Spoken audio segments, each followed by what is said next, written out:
Hey everybody, it's Modern Refugee. I was doing a little tidying up in my bookcase, so I thought it may be fun to do a book video. These are some of the books some of my favorite books that I've got a lot of information out of over the years. I like, most people who are of a preparedness mindset have quite an extensive library, both for reference and for entertainment. But I thought I'd walk through a few of these books here, kind of show you why I like them. I got everything here. I got paperbacks, I got old stuff, I got new stuff, but these are kind of my faves here. So the first one here is Robinson Crusoe. That's kind of one of my favorite books in general. It's kind of the ultimate old time prepper guide, being stranded on an island and have to fend for yourself.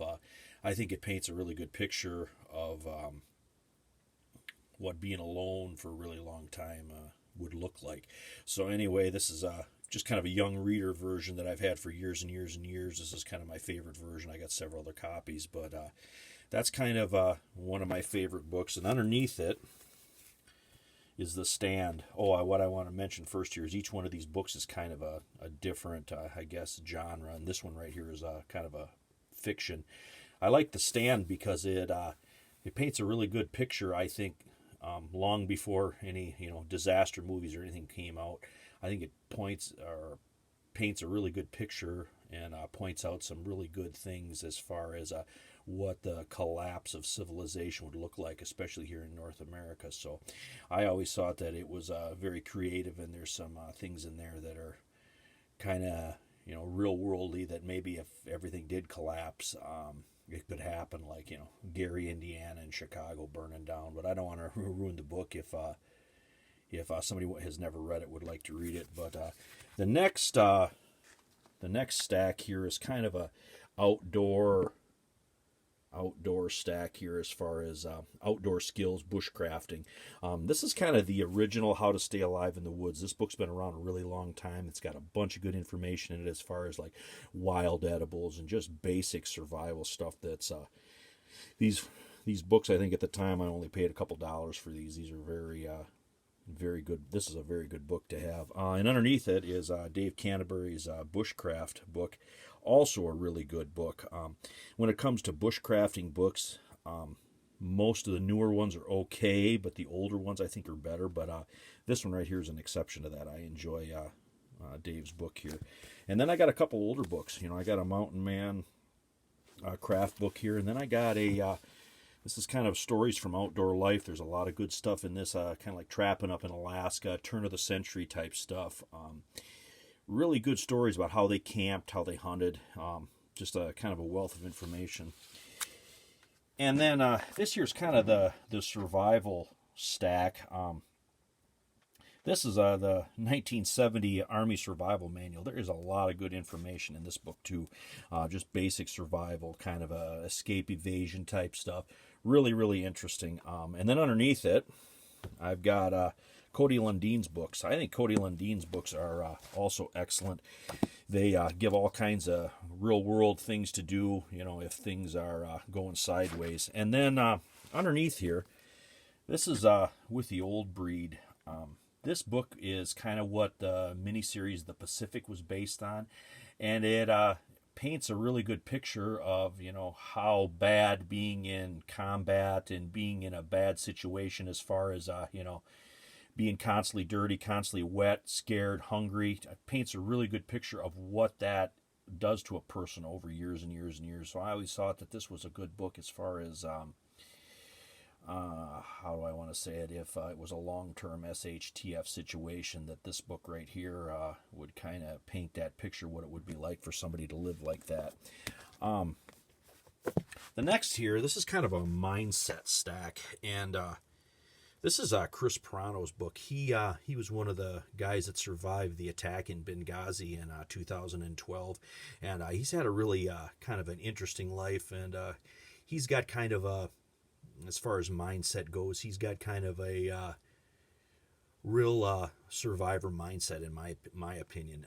That's kind of why I like his book. You know, he I don't want to ruin the book for anybody if nobody's read it, but he kind of had to go through Ranger School twice. So anybody that goes through Ranger School once and then decides that they're going to do it again, that's some serious cojones in my book. So anyway, that's kind of why I got his book on here. And underneath that is Bear Grylls. I know Bear Grylls gets a lot of shit, but you know, the kind of the whole survival, you know, if you got to live a couple days out in the woods or something happens like that, he was kind of the one that brought that into the mainstream and popular culture. So, and he also has had kind of an interesting life, how he went through some of his training and whatnot. So that's why Bear Grylls is included in this. Like I said, he kind of brought some of this survival out in the wilderness kind of to the forefront. So that's why he's there. And then underneath that is The Art of War. This is the clavicle edition. This is another good mindset book.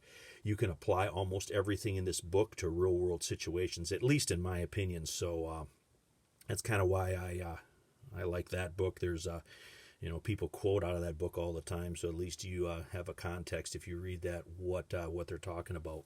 The next here, this is kind of these are kind of military books here that I've gotten out of. This one's probably my favorite. This Dear Mom Snipers Vietnam. He kind of talks about you know, his training, and it was kind of his recollections put together with the letters that he wrote back to his mother. I thought this was a very good book. It talked a lot about you know, how they got ready to go out in the jungle for days on end, and it actually kind of see if I can find it here real quick. Actually kind of shows you what they carried in their pack, and why, and they kind of give a description of why they carried it. So that's kind of like the original bug out bag, in my opinion, what those guys took with them out on patrols and stuff. So that's kind of why I enjoyed that book. And the next one is Rogue Warrior here, and this tells a story of a guy by the name of Richard Marcinko, and he was the guy that founded SEAL Team 6, and he talks a lot about how he put his unit together, you know, integrity, gets into a lot of training too. One of the things that they mention in there is his guys were able to draw their handgun and put 2 rounds into a 3x5 card no matter what they were doing. So that's kind of how I started years ago when I started shooting a handgun. That's kind of what I strive to be, what I try to practice at, is being able to draw my gun and put 2 rounds in a 3x5 card. So anyway, that's kind of why I like this book. It talks a lot about how to blend in, how they, you know, infiltrated and into, you know, different countries for different missions and stuff, and a lot about leading from the front. So I always thought that this book was very, very good. And kind of more of a modern book here. This is the Bremer Detail. And it talks about the guys that protected Mr. Bremer, or when he was in charge of Iraq during the Iraq War. And they get into a lot of how they kind of did their security, kind of a layered security type thing. I actually got a lot out of this book. I thought this book was really interesting, kind of how they made... still was able to provide a really effective security, even though they were in a war zone and they were with, you know, kind of a guy that just kind of went about his day. He said, I got to do this today and that today. And they had to kind of form their security around what he was doing. So I always thought that was really, really good real world applications in that book. Now I'm getting over here to kind of my, some of my, homesteading type books, and you cannot find better homesteading and living the simple life books than the Foxfire series. I think everybody should have the Foxfire series. These are just a couple of the books here. There are multiple books in this series.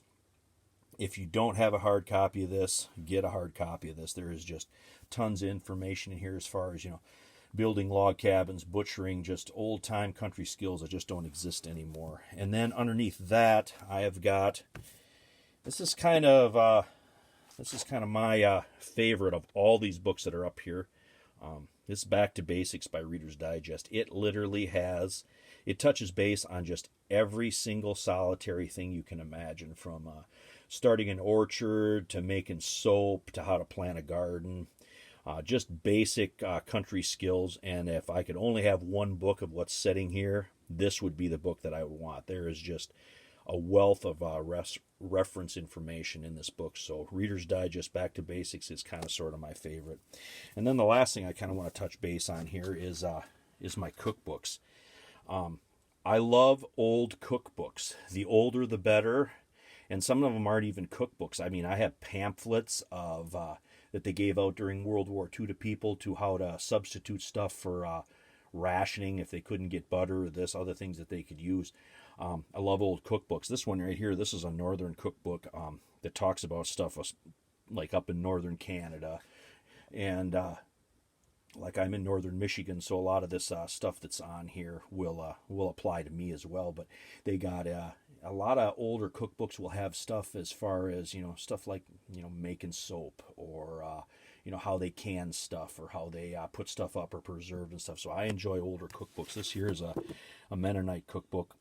Also one of my favorites. This was published maybe back about 1950. Again, it's got the recipes, it's got substitutions in it, and then it's got kind of in the back, it's got kind of other things around the house and the homestead that you could do, just different tips and how people lived kind of before they do now, kind of pre-internet days where you can pretty much look up anything all the time.